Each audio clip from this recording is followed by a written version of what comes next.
Buenas noches, doctor. El día de hoy voy a hacer una presentación con mi grupo acerca de la casación 353 del año 2011 en la ciudad de Arequipa.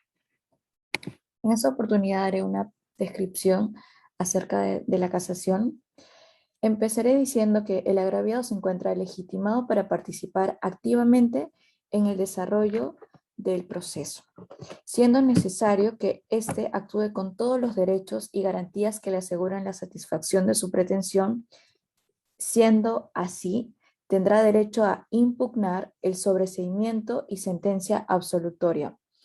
Esto se encuentra regulado en el artículo 95, numeral 1, literal D, en el que hace referencia a los derechos del agraviado, precisamente sobre a impugnar el sobreseimiento y la sentencia absolutoria. Algunos datos generales de esta casación es: ese recurso es llamado casación. El recurrente es la defensa legal de la empresa Ardiles Import SAC.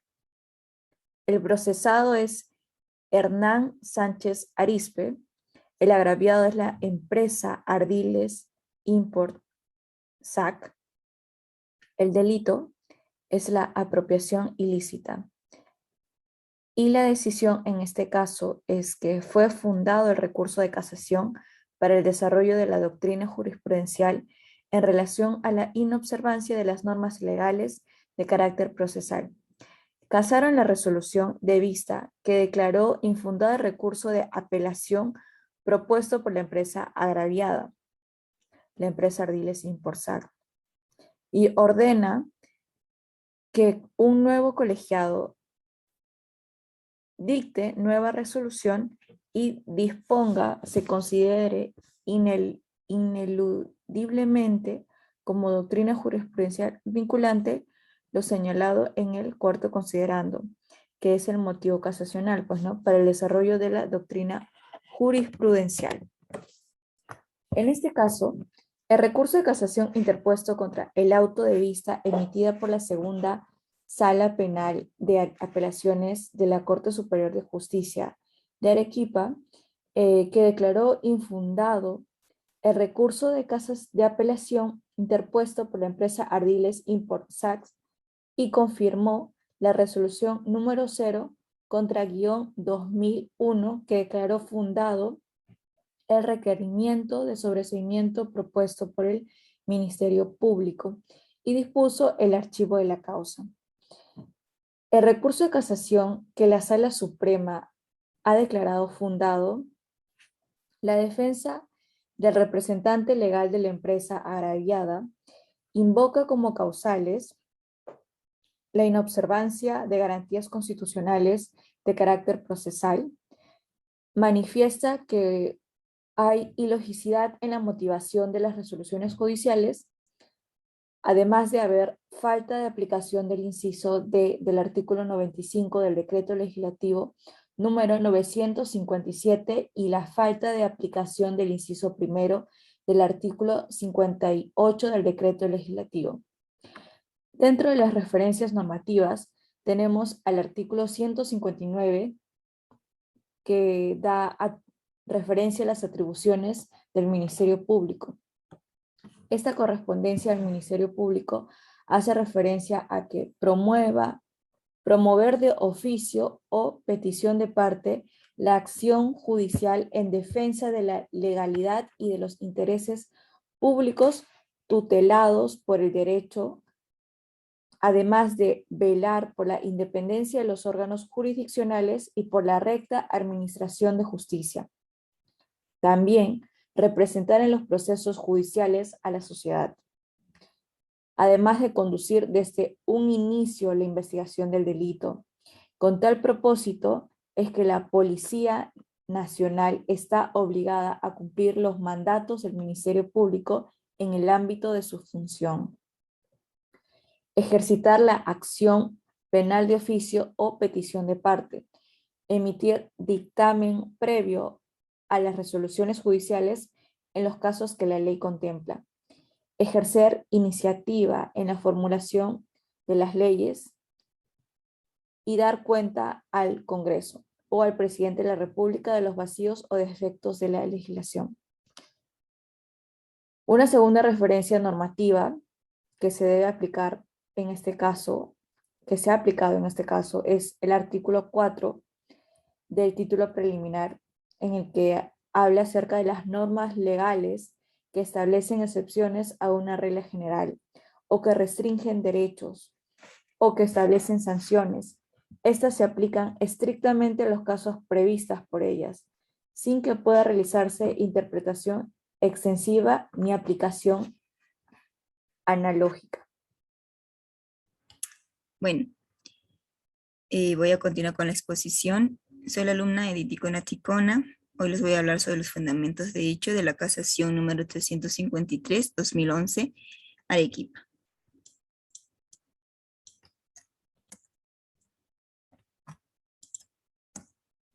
Bien, sobre los fundamentos de hecho, primeramente nos menciona sobre el itinerario del proceso en primera instancia.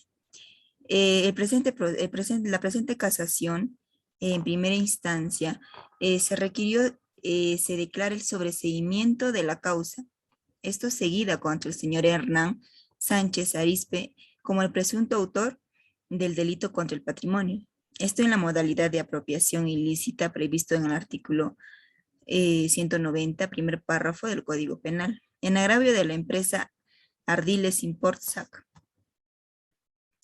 En este caso, el cuarto juzgado de investigación preparatoria emitió la resolución del 7 de enero del 2011, mediante el cual corrió traslado a la parte agraviada.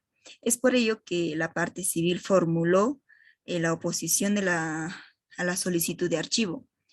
Y ya después de todo lo actuado, el cuarto juzgado de investigación preparatoria, mediante la resolución del 17 de marzo del 2011, señaló la fecha para la audiencia preliminar de control de sobreseimiento, la misma que se ha llevado a cabo ya esto en conformidad.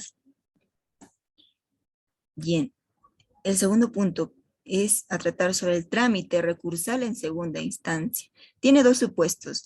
El primer punto trata sobre que el Tribunal Superior, por resolución del 13 de mayo de 2011, señaló la fecha para la audiencia de apelación de auto, la que se concretó. Esto conforme al acta del 21 de junio del 2011, con la intervención del representante de la parte agraviada.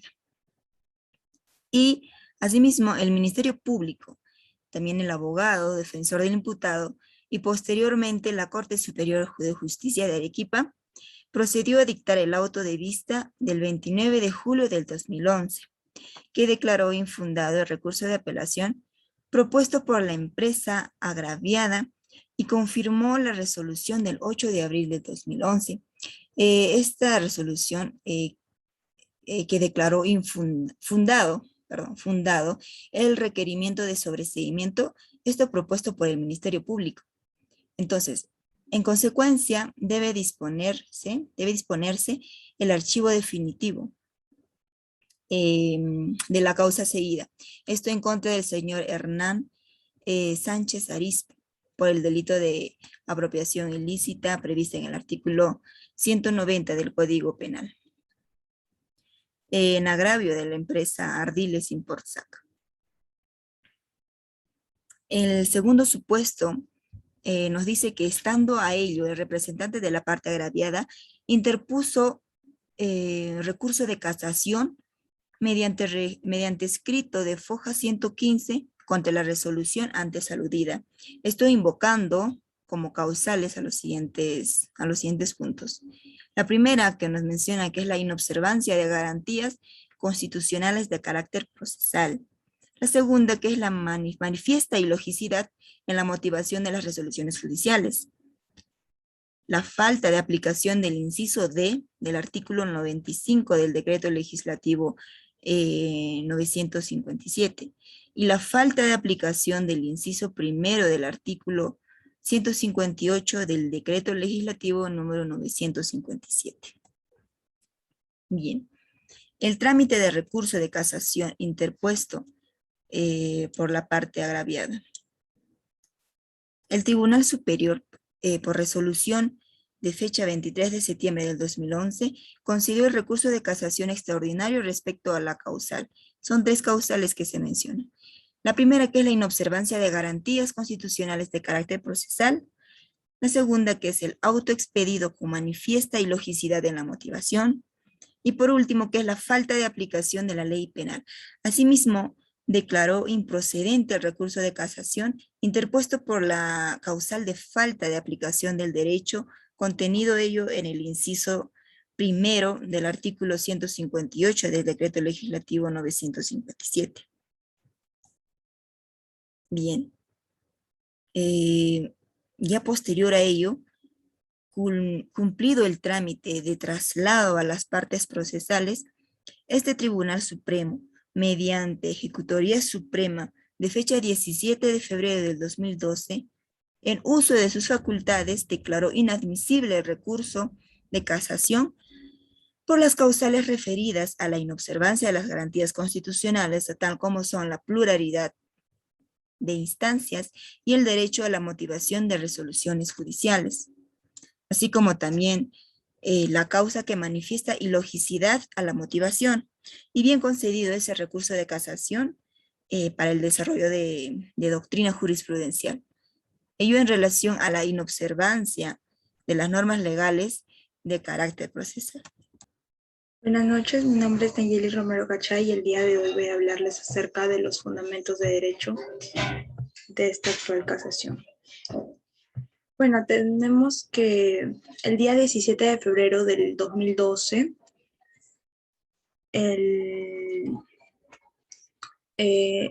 se interpuso un recurso de casación para el desarrollo de la doctrina jurisprudencial con causal de inobservancia de las normas legales de carácter procesal contenidos en el artículo 429 en los incisos 2 del Código Procesal Penal. Acerca de los agravios invocados en esta casación son dos. Primero tenemos que es con la relación al artículo 95 del Código Procesal Penal, concretamente respecto a la posibilidad impugnatoria y a la legitimación del agraviado en el proceso penal para poder cuestionar los actos de sobreseimiento dictados a pedido del Ministerio Público a los protestantes, ¿no?, que confieren con el citado código, y también al agraviado a efectos de acreditar la responsabilidad del imputado y a partir de eso poder reclamar la indemnización por daños y perjuicios. Tenemos que, como punto número 2, tenemos la posibilidad de establecer si la carga de la prueba ya tiene únicamente la fiscalía o en algún momento puede variar hacia la defensa. Y así establecer si las conclusiones no arribadas que ya he mencionado en una investigación fiscal son válidas en el proceso.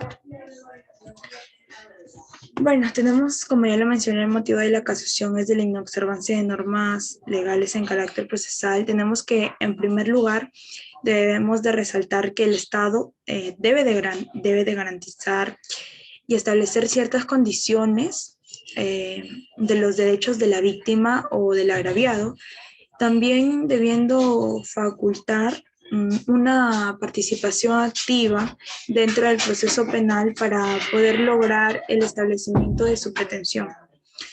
Esto es un resarcimiento al daño causado por parte del autor de la comisión del delito. Sin embargo, tenemos que no supone que los poderes de la víctima en el proceso penal sean absolutos y sean enminados, ¿no? Toda vez que está sometido al principio de contradictorio, deriva al derecho constitucional y a la igualdad de armas, a la igualdad de defensa, a la igualdad del debido proceso, porque todos tenemos ese derecho de igualdad, ¿no? Que está regulado en nuestra Constitución y en la Convención de Derechos Humanos. Entonces, tampoco implica que la víctima o el perjudicado pudiera desplazar a la fiscalía el titular de la acción penal, según lo previsto en el artículo 159 de nuestra Carta Magna, de nuestra Constitución actual, se le asigna al juez, bueno, el cumplimiento de sus funciones constitucionales. Entonces, y nos dice que su participación es que transforme el proceso penal en un instrumento de represalia o venganza contra el procesado. Entonces, eso es lo que debe, una de las funciones, ¿no? Que está regulado, como ya lo mencioné en nuestra Constitución. Entonces, tenemos que, en efecto, también se advierte con claridad que el agraviado, ¿no? Del delito que se encuentra en condiciones de ser el protagonista penal, encontrándose facultado por el mismo Código Procesal Penal para que pueda tener una participación activa en el desarrollo, en todo el desarrollo del proceso, siendo también necesario que el agraviado actúe con todos los derechos, con todas las garantías que se le asegura, ¿no? Y la satisfacción a su pretensión, porque por ello se advierte en el artículo 95, y lo vuelvo a citar, de nuestro Código Procesal Penal, específicamente no en el literal A del número 1, establece que el agraviado tendrá como derecho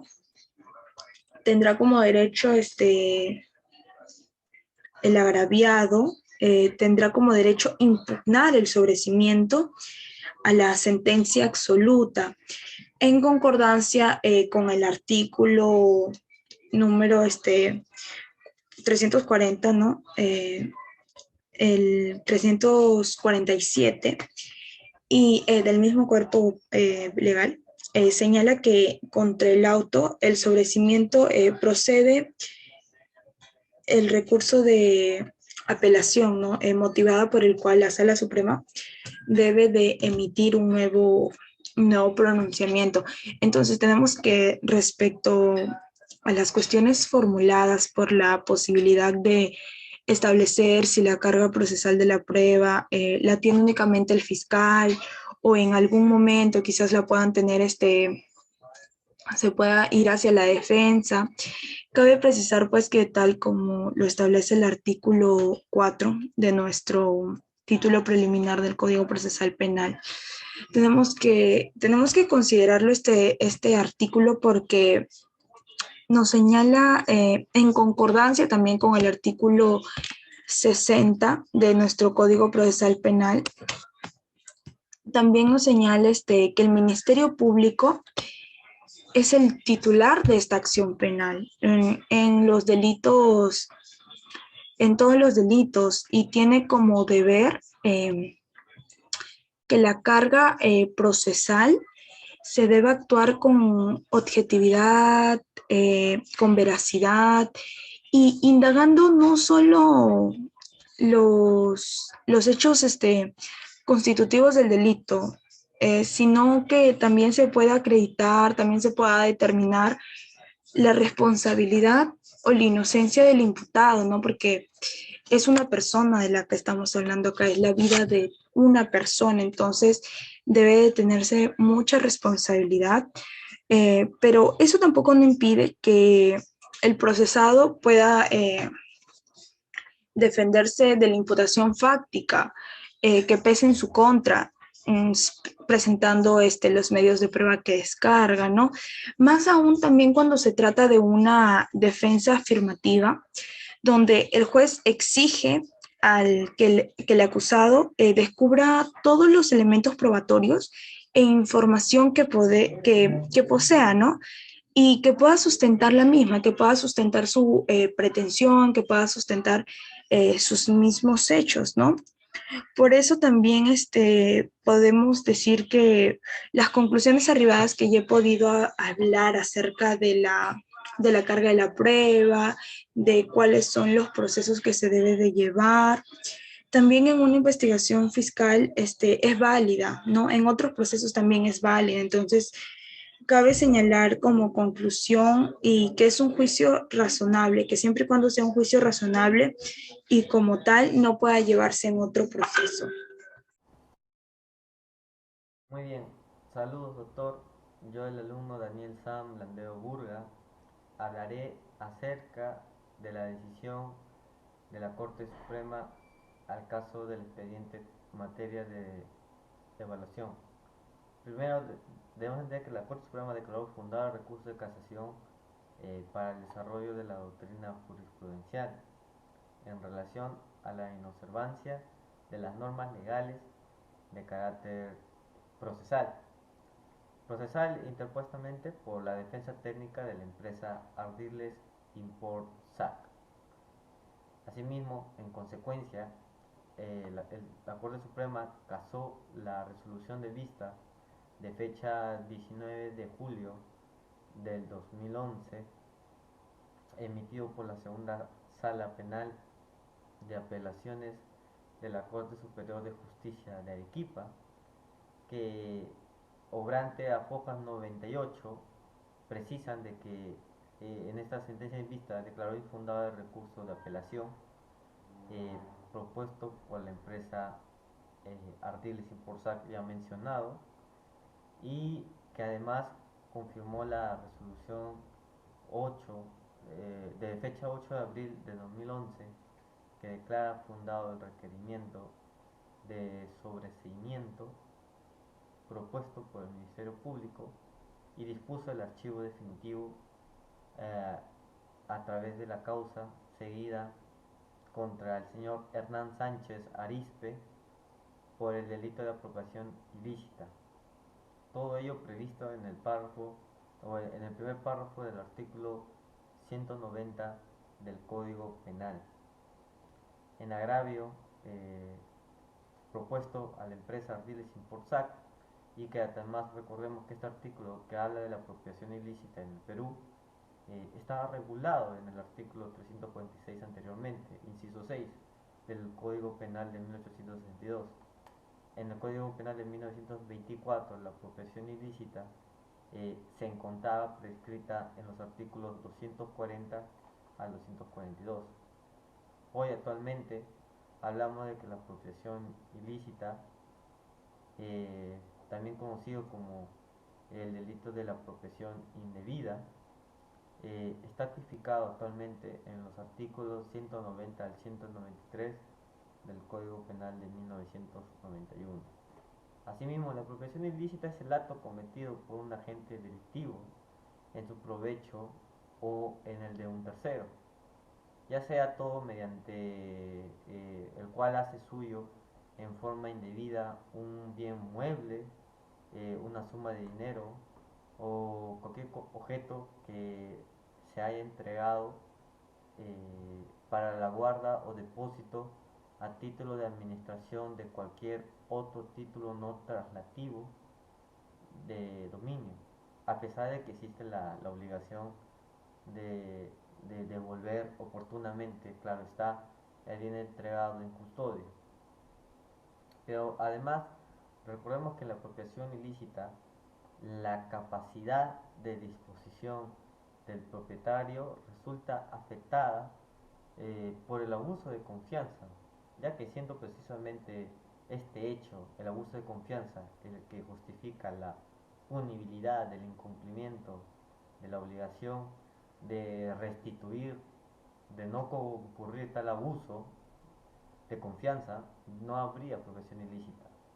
Por su parte, citamos al doctor Reategui Sánchez, donde señala que el bien jurídico eh, en el delito de apropiación ilícita será la propiedad conforme ha sido entendido por la doctrina nacional predominante, ya que en este caso existe un derecho subjetivo a la restitución de la cosa, basado en el deber del sujeto activo, por una parte, de hacerlo, y por otra parte el derecho del sujeto pasivo de quien se lo haga, y además está obligado a devolverlo, de lo cual resulta la obligación de restituir el contenido del título que une a las partes y sin duda alguna de una relación de confianza que pudo haber determinado a las dos partes a la realización del acuerdo. Asimismo, debemos tener en cuenta que es importante tener presente la casación 301-2011 Lambayeque, donde recoge dos criterios doctrinales respecto a la configuración del delito de la apropiación ilícita, pero desde el punto del bien jurídico. Primero, lo que se sanciona en el delito de la apropiación ilícita es el principio de la transmutación que efectúa el sujeto activo de una posesión legítima. Una posesión legítima al ejercicio de facultades inherentes del propio bien.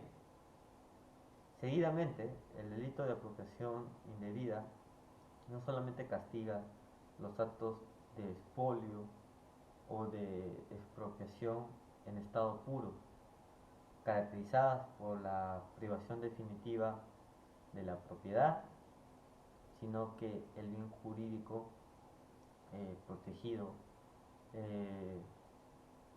también incluye determinadas lesiones al patrimonio mismo, de modo que no solamente es la propiedad en general lo que se protege, sino también el derecho de los acreedores a ver si satisfecho su crédito, de modo que las deslealtades o irregularidades más graves del acreedor, unidos a su insolvencia, colmarán ese lapso de desvalor material que justifica la tipificación y la sanción de tales conductas. Asimismo, recordemos de que el Código Penal, o en este caso la casación en materia de revisión, es muy importante lo que señala la Corte Suprema.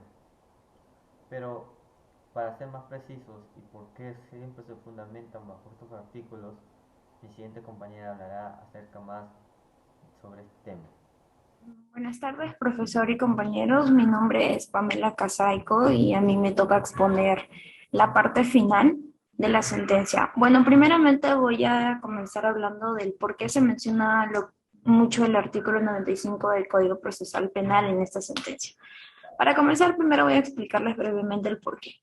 La defensa del representante legal de la empresa, como ya sabemos, la persona agraviada, invoca como causales la inobservancia de garantías constitucionales de carácter procesal, manifiesta la ilegalidad la ilogicidad en la motivación de las resoluciones judiciales, la falta de aplicación del inciso del artículo 95 del decreto legislativo número 957 y falta de aplicación del inciso primero del artículo 158 del decreto legislativo número 957.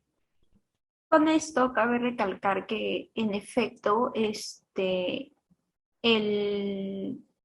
se advierte con claridad que el agravio del delito se encuentra en condiciones de ser protagonistas del proceso penal, encontrándose facultado por el Código Procesal Penal para participar activamente en el desarrollo del proceso, siendo necesario que el agravio actúe con todos los derechos y garantías que le aseguren la satisfacción de su pretensión.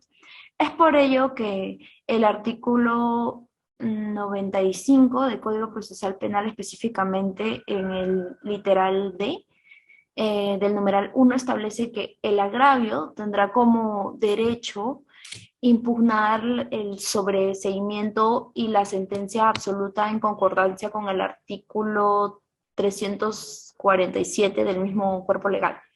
Señala también que contra el auto de sobreseimiento procede el recurso de apelación, motivo por el cual la Sala Superior debe emitir nuevo pronunciamiento.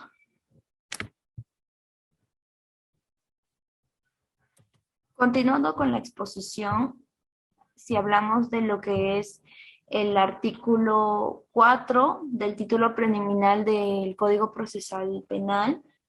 Bueno, este artículo se ha mencionado también en la sentencia, ya que cabe precisar que, tal como lo establece este mismo artículo, en concordancia con el inciso 2 del artículo 61 del mismo cuerpo legal, el Ministerio Público es el titular de la acción penal de los delitos y tiene el deber de carga de la prueba, debiendo actuar con objetivo, indagando no solo los hechos constitutivos del delito, sino también los que determinen y acrediten la responsabilidad o inocencia del imputado.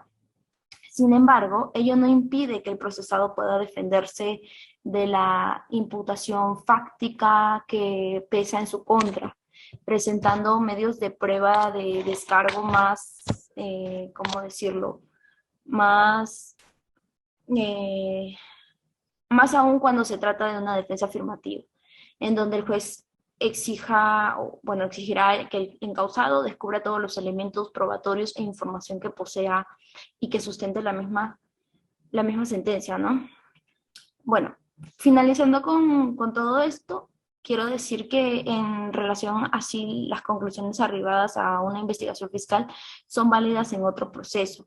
Al respecto, debemos señalar que una es un juicio de racionamiento y como tal no puede ser llevado a otro proceso.